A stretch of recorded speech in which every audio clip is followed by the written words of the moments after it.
खबर के प्रायोजक हैं काशी इलेक्ट्रिक, भवनाथ, आजमगढ़। त्योहारों पर 1 अगस्त से 26 अक्टूबर तक ई स्कूटी की खरीद पर पाएं निश्चित उपहार। Sarvodaya polytechnic college and Sarvodaya college of pharmacy near RTO office, Harbanspur, Azamgarh. Admission open. Gomti Gramin Nidhi bank 6वीं वर्षगांठ पर आपका हार्दिक स्वागत करता है। बैंकिंग सेवाओं के साथ ही सिक्योर्ड लोन उपलब्ध। Wooden touch, Bhavnath, Azamgarh. A complete hardware store और होटल पार्क ग्रीन सिधारी, आजमगढ़। भाजपा सांसद दिनेश लाल निरहुआ के साथ हर कदम पर नजर आने वाली भोजपुरी अभिनेत्री आम्रपाली दुबे भी 2024 में अपना भाग्य राजनीति में आजमा सकती हैं। ये संकेत भोजपुरी एक्टर और आजमगढ़ संसदीय सीट से सांसद दिनेश लाल ने स्वयं दिया। हालांकि इसके कयास तो पहले से लग रहे थे कि आम्रपाली दुबे भी निरहुआ के राह पर चलकर राजनीति में आ सकती हैं, मगर अब तक इसे लेकर कोई बयानबाजी नहीं की गई थी। दरअसल दिनेश लाल यादव निरहुआ ने आजमगढ़ में बड़ा बयान दिया। उन्होंने कहा कि भोजपुरी अभिनेत्री आम्रपाली दुबे 2024 के लोकसभा चुनाव में भाजपा प्रत्याशी हो सकती हैं। भाजपा उन्हें गोरखपुर के आसपास जिलों में अपना प्रत्याशी बना सकती है। एक सवाल के जवाब में उन्होंने कहा कि कलाकार खुद अपनी लोकसभा क्षेत्र का चयन नहीं करता, पार्टी उसकी लोकप्रियता को देखने और परखने के बाद कोई निर्णय लेती है। उन्होंने ये भी कहा कि मैं खुद नहीं जानता था कि मुझे आजमगढ़ से लड़ना है चुनाव। पत्रकारों से बातचीत में उन्होंने एक सवाल के जवाब में नामी भोजपुरी एक्ट्रेस आम्रपाली दुबे के चुनावी मैदान में उतरने के बाद कह दी। आम्रपाली दुबे और निरहुआ बहुत ही करीबी माने जाते हैं। हाल ही में यूपी में लोकसभा उपचुनाव में आजमगढ़ से जब निरहुआ भाजपा के टिकट पर ताल ठोक रहे थे, तब उनकी हर रैली और जनसभा में आम्रपाली मौजूद दिखी।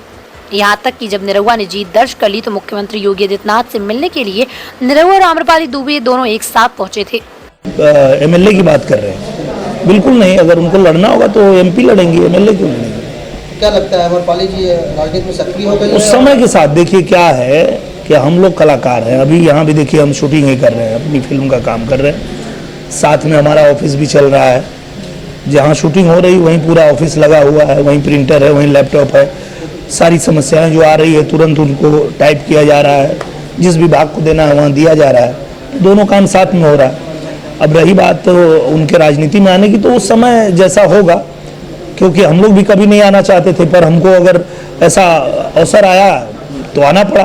तो कभी ऐसा अवसर आया तो वो भी आ सकते हैं। तो अगर लोकसभा की प्रत्याशी आम्रपाली जी होती हैं तो कौन सा जिला और कौन सा लोकसभा होगा जहाँ से? मैं वही कह रहा हूँ, कलाकार नहीं चुनते हैं कि हमको यहाँ लड़ना है। कलाकार को बताया जाता है कि आपको यहाँ लड़ना है, क्योंकि जहाँ पे भी हम लोगों को ऐसा लगता है कि कोई ऐसी सीट है जहाँ पे हमें एक चर्चित चेहरा चाहिए जो लोगों के बीच में पॉपुलर हो, तो ऐसे सीट पे हम लोग ऐसा करते हैं। जैसे मुझे भी आजमगढ़ इसी तरह मिला। मैं थोड़े चुना था कि मुझे आजमगढ़ लड़ना है, मुझे आजमगढ़ दिया गया कि आपको आजमगढ़ लड़ना है। तो वैसे ही कभी अगर उनको भी लड़ना होगा तो उनको पार्टी बताएगी कि आपको कहाँ से लड़ना है।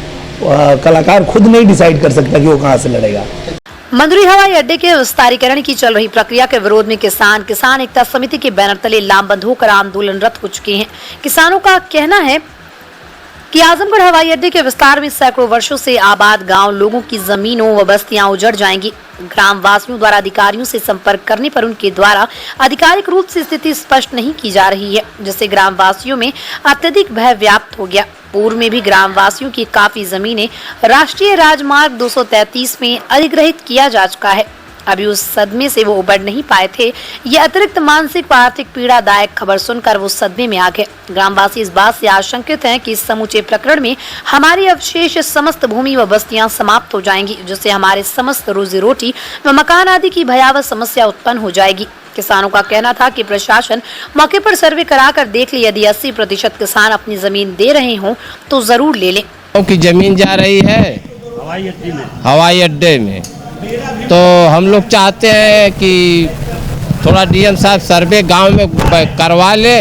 अगर 80% लोग जमीन दे रहे हैं तो ले ले, नए दे रहे हैं लोग 90-95% लोग नहीं दे रहे हैं तो न ले। क्यों नहीं दे रहे, क्या मामला है? ऐसा है कि सब घर और आबादी है सर, पूरा गांव 6-7 गांव उजड़ जा रहा है इसमें। इसलिए इन लोगों से थोड़ा हम लोगों का प्रार्थना है कि अगर ऐसा न करते तो अच्छा रहता है। ने कहा कि 80% किसान सहमत हैं। नहीं, वही तो इसीलिए तो हम लोग आए हैं। जब आपके चैनल द्वारा कुछ टीवी पर भी आया, कुछ पेपर में कल आया परसों जैसे, तो हम लोग यहाँ आए हैं कि सर ऐसी बात है तो उसको बताइए। तो कह रहे नहीं, हम ऐसा नहीं कहे हैं, और सुनने पेपर में के माध्यम से यही आया कि नहीं ऐसी। जी सर, अब क्या पैसा देंगे? हमारे यहाँ जमीन सर, हमारे यहाँ की ज़मीनें सर 6-7 लाख रुपया बिस्सा की बिकती है और स्टाम्प की चोरी होती है। सब लोग आप जानते हैं, जैसा कि आप लोग भी जानते हैं कि स्टाम्प चोरी होती है। वहाँ 1 लाख का कोई स्टाम्प लगा देता, कोई 1.5 लाख, तो उसी को देंगे तो कैसे क्या करेंगे बताइए आप? गरीब आदमी कहाँ जाके बसेंगे उस पैसे से, और कहाँ ज़मीन पाएंगे या कहीं मिल पाएगी कहीं ज़मीन न क्या? जबकि ज़िले से 8-9 किलोमीटर पर ज़मीन है सर, कंधरापुर और बलदेव मंदुरी, ये सब गांव है, यही मामला है सर। तो ये किसान कहाँ बसेगा? ये के लिए थोड़ा अगर ये बारे में सोच लें, और लोग दे रहे हैं तो कोई दिक्कत नहीं है, हमको क्या दिक्कत है? तो क्या आश्वासन मिला है? अब यह तो कहें कि 80% लोग नहीं देंगे तो नहीं लेंगे, तो उसका थोड़ा सर्वे करवा लेते तो अच्छा रहता। पट्टी के विस्तारीकरण का मामला था, अभी हालांकि गजट नहीं हुआ है, लेकिन सरकारी महकमों द्वारा जो वहाँ पे नापा जा रहा है उसके द्वारा किसानों में काफ़ी भय व्याप्त हुआ है, और पता करने पे पता चला है कि हवाई अड्डे का विस्तारीकरण हो रहा है, जिसमें फर्स्ट फेज़ में 360 एकड़ ज़मीन एक्वायर होगी और सेकेंड फेज़ में 310 एकड़ एक्वायर होगी। उसी क्रम में हम लोग आए हैं यहाँ जिलाधिकारी जी से मिलने, तो जिलाधिकारी साहब तो बाद में आए हैं, पहले एडीएम प्रशासन जी से मिला गया है, और उसमें आप ही के चैनल द्वारा दिखाया गया था आप लोगों के कि वो उसमें कह रहे हैं कि 80% किसान सहमत हैं। वही आज एडीएम प्रशासन जी से मिला गया है, तो उनसे पूछा गया कि वो 80% किसान कहाँ हैं सर? 100% किसान हमारे साथ हैं, तो 80% कहाँ हैं आपके साथ? कहें हम आपको नहीं बताएंगे, हमको आप बताना पड़ेगा आपको। ऐसे कैसे होगा? आप किसी दिन आइए हमारे फील्ड में और बताइए, हम दिखाते हैं कितने किसान सहमत हैं। आप किसी का घर उजाड़ देंगे और वो सहमत हो जाएगा? ज़मीन ही नहीं जा रही, बहुत लोगों का घर जा रहा है। कुछ बहुत से किसान ऐसे हैं कि जिनका घर और ज़मीन सारा कुछ चला जा रहा है, उसके अलावा न उनके पास घर है और न ज़मीन है। और सरकार ये भी नहीं कुछ बता रही कि अगर जो लैंड एक्विजिशन में संशोधन हुआ है 2013 में, कि लैंड एक्विजिशन रिहेबिलिटेशन एक्ट जो हुआ है कि उसको जो है बसाएंगे, उस पर सरकार कहीं विचार नहीं कर रही कि कहाँ बसाएंगे। अभी तो हमारा ये है कि हम ज़मीन ही नहीं देंगे, क्योंकि वो ज़मीन केवल हम लोगों की ज़मीन उपजाऊ तो है ही, उसके बाद बहुत सी ज़मीनें ऐसे हैं जब लोगों का घर उजड़ जाएगा, उसमें सैकड़ों लोगों का घर उजड़ जाएगा, तो सरकार उसके बारे में कुछ नहीं कर रही है। वहीं सांसद दिनेश लाल यादव निरहुआ ने हवाई अड्डे के विस्तार के बाबत कहा कि आजमगढ़ के मंदुरी हवाई अड्डे का स्वरूप अंतर्राष्ट्रीय स्तर पर करने को लेकर भूमि अधिग्रहण की तैयारी है, जिसमें स्थानीय किसान सहयोग कर रहे हैं। वहीं इस मुद्दे को लेकर विरोध प्रदर्शन पर उन्होंने कहा कि वही लोग विरोध कर रहे हैं जो वैक्सीन का विरोध कर रहे थे। आजमगढ़ का विकास नहीं होने देना चाहते, लेकिन इन सबसे कोई फर्क नहीं पड़ेगा। किसान वहाँ देने को तैयार नहीं है। प्रशासन कह रहा है कि 80% किसान सहमत हैं, किसान कह रहे हैं कि एक भी किसान 700 किसान विरोध में है। जी देखिए, क्या है कि उसके तह में आप लोग जाएंगे तो आप लोग अच्छी खबर लेके आ पाएंगे कि वहाँ रियलिटी क्या है। क्योंकि जो हम लोगों को जानकारी है वो ये है कि 80% लोग रेडी हैं, तैयार हैं, वो चाहते हैं कि आजमगढ़ का भला हो। आजमगढ़ में क्योंकि उत्तर प्रदेश का ये 5वां इंटरनेशनल एयरपोर्ट होगा, इसके पहले सिर्फ 4 थे, ये आजमगढ़ उसमें जुड़ेगा तो 5 हो जाएगा। तो ये आजमगढ़ के लिए बहुत बड़ी उपलब्धि है। तो इसमें आजमगढ़ भी इसके साथ है और आजमगढ़ भी चाहता है कि बने। जो नहीं चाहते हैं उनकी जांच करनी है, तो आप वहाँ मौके पे जाइए, आपको पता चलेगा। ये वो लोग हैं जो वैक्सीन का विरोध कर रहे थे, ये वो लोग हैं जो राम मंदिर का विरोध कर रहे थे, ये वो लोग हैं जो का विरोध कर रहे थे, जो आजमगढ़ के तरक्की का विरोध कर रहे हैं। आपको भी पता है वो कौन लोग हैं, और वो नहीं चाहते हैं। उनको लगता है कि अगर सरकार इतना बड़ा बड़ा काम आजमगढ़ में कर देगी तो फिर उनकी पोल खुल जाएगी कि इतने दिन तक वो रहे और वो लोग कुछ नहीं कर पाए। तो ये उनका विरोध है। ये आप जब जाएंगे ग्राउंड पे तो आपको भी पता चल जाएगा। जिलाधिकारी विशाल भारद्वाज ने निर्देश दिया कि सभी ठेकेदार निर्धारित समय एवं तिथि में गोदामों से अनाज का उठान सुनिश्चित करें। उन्होंने कहा कि टेंडर की निर्धारित शर्तों के अनुसार जितनी गाड़ियां लगानी है उतनी गाड़ियां लगाकर अनाजों का उठान सुनिश्चित किया जाए। उन्होंने ठेकेदार उनके प्रतिनिधियों को निर्देश दिया कि उठान में लगाई गई गाड़ियों का नंबर जिला पूर्ति अधिकारी को उपलब्ध कराना सुनिश्चित करें। जिलाधिकारी विशाल भारद्वाज ने ये निर्देश आज कलेक्ट्रेट सभागार में अपर जिलाधिकारी, जिला पूर्ति अधिकारी, डिप्टी RM मोड ठेकेदार एवं उनके प्रतिनिधियों के साथ राशन उठान की समीक्षा करते हुए दी। उन्होंने कहा कि यदि अगले 2 दिन के अंदर निर्धारित मात्रा में राशन का उठान नहीं किया गया तो सरकारी काम में बाधा उत्पन्न करने का FIR संबंधित ठेकेदारों के विरुद्ध दर्ज कराई जाएगी। उन्होंने कहा कि 80% से कम राशन का उठान करने वाले के विरुद्ध नोटिस जारी करते हुए FIR, जेल एवं जब्ती की कार्रवाई की जाएगी। जिलाधिकारी ने कहा कि निविदा की सभी शर्तों को कार्यदायी संस्था हर हाल में पूर्ण करना सुनिश्चित करे। इस अवसर पर जिलाधिकारी ने सभी ठेकेदारों की समस्याएं सुनी तथा जिला पूर्ति अधिकारी को उसके समाधान हेतु निर्देशित किया। बैठक में एडीएम आजाद भगत सिंह, जिला पूर्ति अधिकारी सुनील कुमार पुष्कर, डिप्टी आरएमओ एवं कार्यदायी संस्था के ठेकेदार प्रतिनिधि एवं कोठेदार उपस्थित रहे। उत्तर प्रदेश सरकार में भूमाफियाओं का हौसला इस कदर बुलंद है कि कोई भी दबंगई के बल पर किसी की भी जमीन पर अपना कब्जा कर कानून को बड़ी आसानी से ठेंगा दिखा रहा है। ऐसा ही एक मामला सिधारी थाना क्षेत्र का प्रकाश में आया, जहां पर भूमाफियाओं और उनके साथियों ने जालसाजी कर समेदा गांव निवासी भोले भाले किसान सतीराम की पूरी जमीन का एग्रीमेंट करा लिया। भूमाफियाओं ने करीब अनपढ़ किसान का फायदा उठाते हुए उनके लालच देकर उनकी जमीन इकरारनामा व एग्रीमेंट कराकर उनसे उनकी जमीन हथिया ली और एक पाई तक किसान के हाथ में नहीं रखी। विरोध करने पर भूमाफियाओं ने परिवार सहित जान से मारने की धमकी दी। डरे सहमे लाचार परिवार ने बुधवार को पुलिस अधीक्षक से न्याय की गुहार लगाई है। मामला साहब ये है, जो हमारे जमीन है हमारे दयाल दयाल लेकर के और हमारे जो है जमीन मंगल यादव और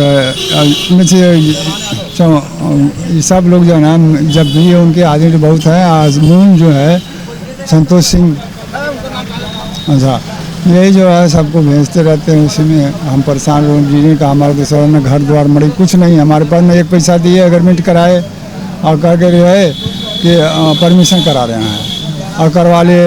जो भी बचा था वो भी क्या कर लिए आप? लिखवा लिए? एग्रीमेंट करवा लिए हैं, लिखवाया अभी नहीं है। हाँ एग्रीमेंट करवाए। क्या एग्रीमेंट करा लिए हैं? जो हमारे पास जमीन हमारे नाम की थी वो सब कुछ। पैसा सब दिए हैं? पैसा दिए नहीं है, तब तो हम बनेवा हैं साहब। क्या चाहते हैं आप? अब चाहते कहाँ, हमारे पास ज़मीन भी चाहिए और हमारे पास ज़मीन हमारा छोड़ दें। कैसे लेके चले गए आप? कैसे लिखवा लिया? उठा कर ले गए साहब, बैठा लिए। वो जो है ना कि रोडवा पर ज़मीन है उसमें खाद छीटने गए थे, उसी समय उठाए लेकर चले गए। वहाँ जा कर के वहाँ करने के बाद में कहें कि हम एग्रीमेंट करवा लिए और कहें कि हम परमिशन करवाएंगे। परमिशन नहीं होगा तब तक हम कुछ नहीं कर पाएंगे न कुछ दे पाएंगे, इतना कह के। आजमगढ़ के सांसद भोजपुरी सुपरस्टार दिनेश लाल यादव निरहुआ ने शहर से सटे रामपुर गांव पहुंचकर पिछले दिनों एक सड़क हादसे में एक ही परिवार के 5 लोगों के मृत होने पर पीड़ित परिजनों से मुलाकात कर संवेदना प्रकट की और किसान दुर्घटना बीमा निधि व विवेकाधीन कोष से मदद की बात कही। वहीं गांव में ही एक अन्य परिवार में पहुंचकर लोगों से मुलाकात की और आजमगढ़ की तमाम समस्याओं के बारे में बात की। मीडिया से सांसद दिनेश लाल यादव निरहुआ ने कहा कि आजमगढ़ की जनता ने उन्हें विकास के लिए चुना, जिसको पूरा करने में वो कोई कोर कसर नहीं छोड़ेंगे। आजमगढ़ के मंदरी हवाई अड्डे का स्वरूप अंतर्राष्ट्रीय स्तर पर करने को लेकर भूमि अधिग्रहण की तैयारी है, जिसमें स्थानीय किसान सहयोग कर रहे हैं। वहीं इस मुद्दे को लेकर विरोध प्रदर्शन पर उन्होंने कहा कि वही लोग विरोध कर रहे हैं जो वैक्सीन का विरोध कर रहे थे। आजमगढ़ का विकास नहीं होने देना चाहते, लेकिन इन सब से कोई फर्क नहीं पड़ेगा। उन्होंने कहा कि इस महीने के अंत तक या अगले महीने के प्रारंभ में मुख्यमंत्री योगी आदित्यनाथ एयरपोर्ट का शुभारंभ करेंगे। सांसद ने कहा कि बिलैसा ओवरब्रिज के डबल चौड़ाई करने को लेकर 72 करोड़ बजट, बिलवाई पुल के लिए 63 करोड़ का बजट पास हो चुका है। आजमगढ़ में रिंग रोड बनेगी, जिससे यहाँ के लोगों के साथ ही बाहर के जिलों में आने जाने वालों को सुविधा होगी। मदरसों की जांच के सरकार के फैसले का समर्थन करते हुए कहा कि लोग सच्चाई के रास्ते में हैं, उनको इससे डरना नहीं चाहिए। जिस पर भी कोई अंदेशा या शक की गुंजाइश हो, उसकी जांच निश्चित की जाएगी, चाहे वो किसी भी धर्म या संगठन की संस्था हो। वाराणसी से गोरखपुर वाया आजमगढ़ नए रेल मार्ग की स्वीकृति की एक बार फिर उन्होंने बात कही। वहीं ये भी कहा कि आजमगढ़ में शूटिंग के साथ लोगों से मिलते जुलते रहेंगे और समस्या से रूबरू होंगे। इसके अलावा इसे सीएम तक ले जाएंगे। उन्होंने कहा कि आजमगढ़ का कोई भी प्रोजेक्ट अटका नहीं है और वो जो भी प्रस्ताव लेकर गया उसको सीएम ने अनुमोदित किया है। वो सड़कों के निर्माण की सूची को लेकर सीएम को दिए थे। इसके बाद पीडब्ल्यूडी मंत्री जतिन प्रसाद से मिले तो मंत्री ने पहले इसके बारे में बता दिया और कहा कि सीएम के यहाँ से पहले ही इसके बारे में पत्र आ गया था। सांसद ने कहा कि उन्होंने चुनाव के समय जो अहिर रेजिमेंट के लिए दावा किया था उसको साकार करने को लेकर वो गृह मंत्री व पीएम से मिल चुके हैं और उन्होंने सकारात्मक जवाब दिया है। देखिए ये तो बहुत बड़ी घटना होगी और हमारे अखिलेश भैया जैसे हम लोग को बताए तो हम लोग अभी सुंदासपुर में आए हुए हैं शूटिंग के लिए, तो वहाँ से तुरंत आज बंद किया गया शूटिंग, हम लोग आ गए यहाँ पे। तो ये बहुत ही दुखद घटना है और मुझे लगता है कि एक ही परिवार में इतने लोगों की मृत्यु हुई है कि पूरा जो आजमगढ़ ही सत्य में आ गया, पूरा सब लोग दुखित हो गए। तो अब जो परिवार है, जो पीड़ित परिवार है, उनसे आज मिले हम लोग और जो भी सरकार की तरफ से उनकी सहायता के लिए लिखा गया है वो सारी सहायता उनको अभी मिल जाएगी।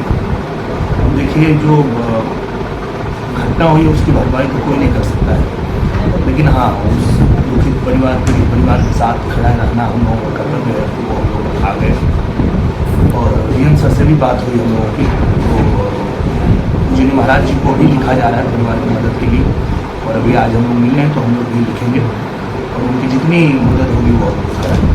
कितनी मदद के लिए अभी आप लोगों ने लिखा है कुछ? एक तो कृषक दुर्घटना बीमा योजना जो होती है वो उसमें सहायता उनको मिल रही है, और उसके अलावा जो हमारे विवेक दीन कोष एक वो योजना है उसमें उनको सर पीछे करिए। तो ये सारी योजनाएं हैं सरकार की जिसमें उनको लाभ मिलेगा। दिनेश जी, आप लोग उनका आप आजमगढ़ से निभाएंगे, शूटिंग भी यहाँ करेंगे, ऐसी कुछ योजना है आपकी?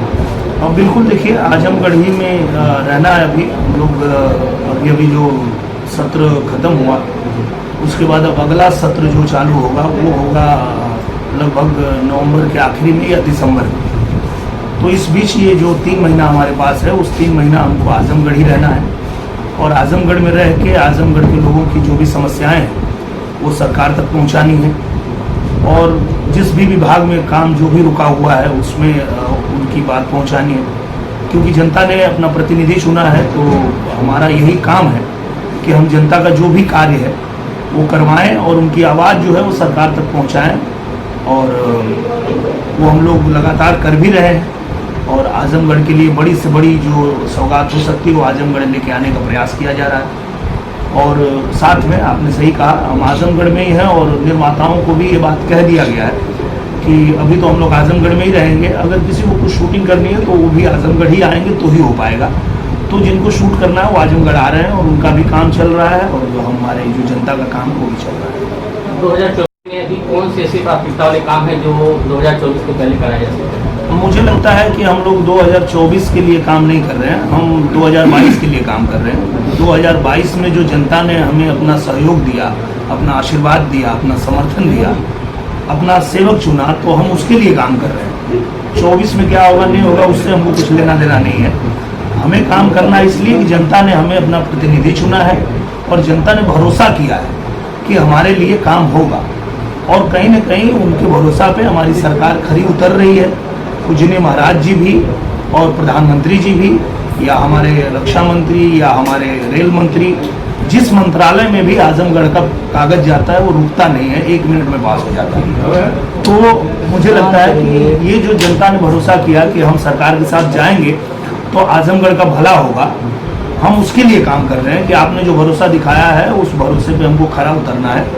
और इसलिए उनकी जो भी मांगे हैं, जैसे चुनाव से पहले सबसे बड़ी मांग जो आ रही थी वो ये कि आजमगढ़ को बनारस और गोरखपुर से जोड़ा जाए, तो वो हम लोगों ने हमारे रेल मंत्री जी के पास ये बात रखी और उन्होंने तत्काल पास कर दिया, और रेल लाइन बिछनी शुरू भी हो गई है। बहुत जल्दी आपको आजमगढ़, गोरखपुर और बनारस से जोड़ दिया जाएगा। दूसरा जो है, सिर्फ भारत नहीं पूरे दुनिया से आजमगढ़ को कनेक्ट करने के लिए इंटरनेशनल एयरपोर्ट की भी घोषणा हो चुकी है आजमगढ़ में। इसके अलावा सड़क मार्ग आप देख ही रहे हैं, पूर्वांचल एक्सप्रेसवे से भी आजमगढ़ को जोड़ के सड़क मार्ग, रेल मार्ग और हवाई मार्ग। तो इस तरह से हर तरीके से आजमगढ़ को भारत के हर कोने से, दुनिया के हर कोने से जोड़ने का प्रयत्न किया जा रहा है, ताकि आजमगढ़ तेजी से विकास करे।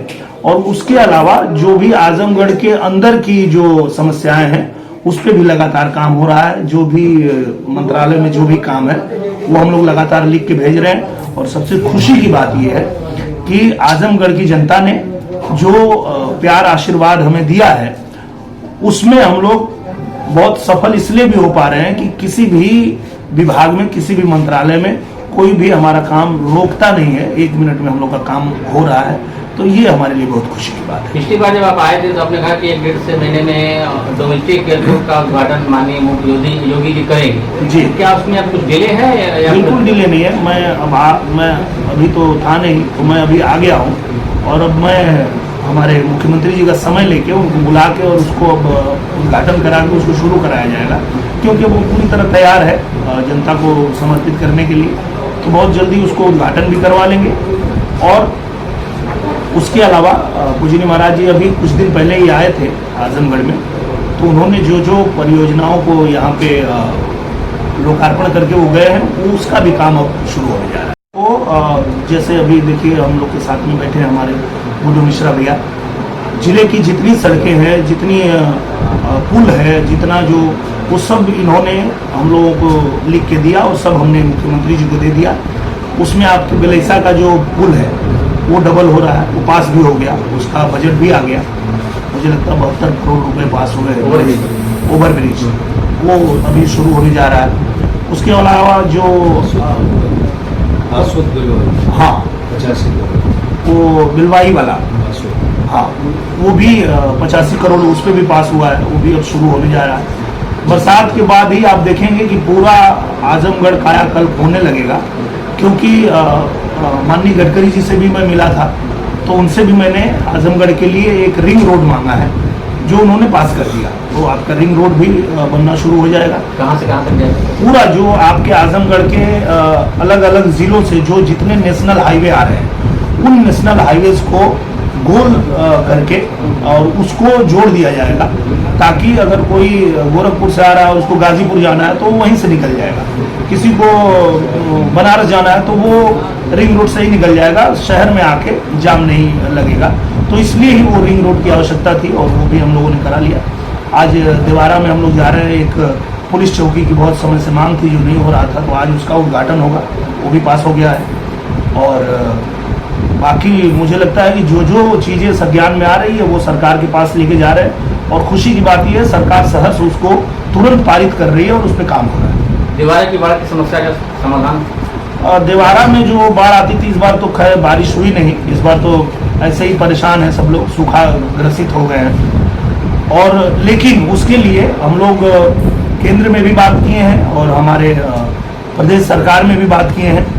तो उसमें कई योजनाएं हैं। एक तो कैंची बंधा बनाने की योजना है उस बाढ़ से राहत पाने के लिए। दूसरी एक बड़ी योजना है जो जिसमें सिर्फ आजमगढ़ नहीं, बिहार भी बाढ़ में जो डूब जाता है, जो नेपाल से पानी आता है, तो उस पर केंद्र की एक बड़ी योजना है कि एक पावर प्लांट उसको बनाया जाएगा, जिससे कि बिजली का बड़ा उत्पादन भी होगा और बाढ़ से भी राहत मिलेगी। 670 एकड़ जमीन थी, जी। किसान वहाँ देने को तैयार नहीं है। प्रशासन कह रहा है कि 80% किसान सहमत हैं, किसान कह रहे हैं कि अगेन भी किसान 700 किसान विरोध में हैं। जी देखिए क्या है कि उसके तह में आप लोग जाएंगे तो आप लोग अच्छी खबर लेके आ पाएंगे कि वहाँ रियलिटी क्या है। क्योंकि जो हम लोगों को जानकारी है वो ये है कि 80% लोग रेडी हैं, तैयार हैं, वो चाहते हैं कि आजमगढ़ का भला हो। आजमगढ़ में क्योंकि उत्तर प्रदेश का ये 5वां इंटरनेशनल एयरपोर्ट होगा, इसके पहले सिर्फ 4 थे, ये आजमगढ़ उसमें जुड़ेगा तो 5 हो जाएगा। तो ये आजमगढ़ के लिए बहुत बड़ी उपलब्धि है। तो इसमें आजमगढ़ भी इसके साथ है और आजमगढ़ भी चाहता है कि बने। जो नहीं चाहते हैं उनकी जांच करनी है, तो आप वहाँ मौके पे जाइए, आपको पता चलेगा। ये वो लोग हैं जो वैक्सीन का विरोध कर रहे थे, ये वो लोग हैं जो राम मंदिर का विरोध कर रहे थे, ये वो लोग हैं जो का विरोध कर रहे थे, जो आजमगढ़ के तरक्की का विरोध कर रहे हैं। आपको भी पता है वो कौन लोग हैं, और वो नहीं चाहते हैं। उनको लगता है कि अगर सरकार इतना बड़ा बड़ा काम आजमगढ़ में कर देगी तो फिर उनकी पोल खुल जाएगी कि इतने दिन तक वो रहे और वो लोग कुछ नहीं कर पाए। तो ये उनका विरोध है। ये आप जब जाएंगे ग्राउंड पे तो आपको भी पता चल जाएगा। एक कल तो त्योहार पहले हो जाएगा कि नहीं?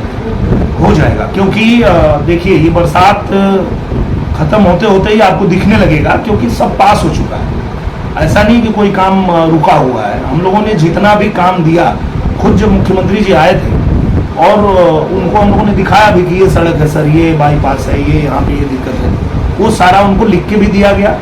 और जब मैं अलग से हमारे जतिन प्रसाद जी जो हमारे माननीय मंत्री जी हैं, जब मैं उनके कार्यालय में पहुंचा वो सारी सड़कों को ले करके, तो वो मेरे पास खुद ही लेके दिखाने लगे कि मुख्यमंत्री जी के कार्यालय से पहले ही आ चुका है, तो आपको कहने की ज़रूरत नहीं है, जब महाराज जी आदेश कर दिए तो ये तुरंत बनेगा। तो आप लोग निश्चिंत रहें, बहुत जल्दी ये सब बन जाएगा। तो इसके लिए क्या विचार है, इसमें होना चाहिए सर्वे, क्यों होना चाहिए, जबकि मुस्लिम संगठन 100% होना चाहिए। जब कोई ऐसी घटना होती है देश में जिसमें अगर कोई भी व्यक्ति, वो चाहे मंदिर हो या मस्जिद हो या मदरसा हो या स्कूल हो या कुछ भी हो, जहाँ से कोई भी संदिग्ध काम अगर आता है ध्यान में और आप संज्ञान में लेते हैं, तो उसकी खोजबीन जांच होनी ही चाहिए। ये देश के सुरक्षा की बात है और उससे कोई समझौता नहीं होना चाहिए।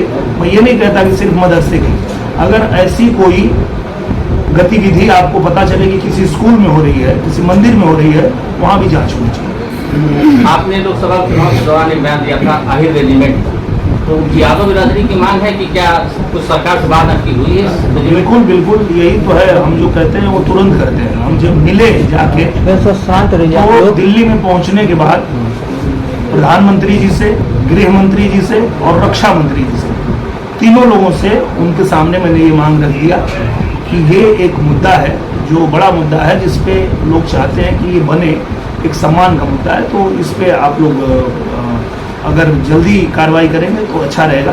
ये मैंने तीनों लोगों को बोल दिया, प्रधानमंत्री जी को भी बोल दिया है, गृह मंत्री जी को भी बोल दिया है और रक्षा मंत्री जी को भी बोल दिया। क्या आश्वासन मिला वहाँ से? उन्होंने कहा ठीक है, ये अपना रक्षा मंत्रालय का है, ये सेना का काम है, हम बात करते हैं उस पर क्या हो सकता है, उसको किया जाए। काशी गोमती ग्रामीण निधि लिमिटेड की नई सौगात। Kashi electric Shri Gandhi Gurukul inter college Bhawarnath के सामने इलेक्ट्रिक स्कूटी का भव्य शोरूम। पेट्रोल का खर्चा जाइए भूल, तय करिए कम बजट में पोल्यूशन फ्री लंबा सफर। देश में इलेक्ट्रिक स्कूटी की सबसे अनुभवी कंपनी हरियाणा की विनिंग फ्यूल्स मोबिलिटी की स्कूटी में मिलेगा आपको लो speed, high speed scooty, super comfort, sustainable seat के साथ अच्छी लाइटिंग फीचर्स। सुनहरा अवसर, खरीदें ई स्कूटी और पाएं निश्चित उपहार। ई स्कूटी की अपार सफलता के बाद जल्द आ रहा है electric bike. Wooden touch Bhavarnath Azamgarh, a complete hardware store. हमारे यहाँ branded plywood, flush door, designer door, PVC door, formica, fancy hardware, kitchen की चिमनी एवं मॉड्यूलर किचन की एक्सक्लूसिव रेंज उपलब्ध। अपने आशियाने में लगाइए 4 चांद, पहुंचिए wooden touch Bhavarnath Azamgarh. Sarvodaya polytechnic college and Sarvodaya college of pharmacy near RTO office, Harbanshpur, Azamgarh. आपके अपने आजमगढ़ शहर में ही बस स्टैंड से मात्र 800 मीटर की दूरी पर संचालित पाठ्यक्रम polytechnic, civil engineering, electrical engineering, mechanical engineering, computer science, pharmacy, D pharma, B pharma. उपलब्ध विशेष सुविधाएं, प्रशिक्षित अध्यापक, अत्याधुनिक लैब, अत्याधुनिक वर्कशॉप, वाईफाई कैंपस, यातायात सुविधा, हॉस्टल सुविधा, कैंपस सिलेक्शन, बोर्ड द्वारा निर्धारित फीस पर प्रवेश, एडमिशन ओपन, सीटें सीमित, जल्दी करें। जनता के विश्वास और भरोसे के साथ सफलता के 6 वर्ष पूरा होने पर गोमती ग्रामीण निधि बैंक 6वीं वर्षगांठ पर आप सभी का हार्दिक अभिनंदन करता है। आपकी सेवा में सदैव तत्पर आपका अपना गोमती ग्रामीण निधि बैंक। बैंकिंग सेवाओं के साथ अब आपकी सेवा में सिक्योर्ड लोन भी उपलब्ध है। होटल पार्क ग्रीन हाइडल चौराहा, सिधारी, आजमगढ़। स्वच्छ और आरामदायक AC and non AC rooms, 24 hour room service, north Indian, south Indian, Chinese, Italian, veg and non veg लजीज और जायकेदार व्यंजन उचित रेट पर उपलब्ध। शादी, विवाह, engagement, marriage anniversary, birthday party के लिए लार्ज बैंक्वेट हॉल, मीटिंग और सेमिनार के लिए कॉन्फ्रेंस हॉल। आपकी खुशियों में लगाए 4 चांद। होटल पार्क ग्रीन हाइडल चौराहा, सिधारी, आजमगढ़।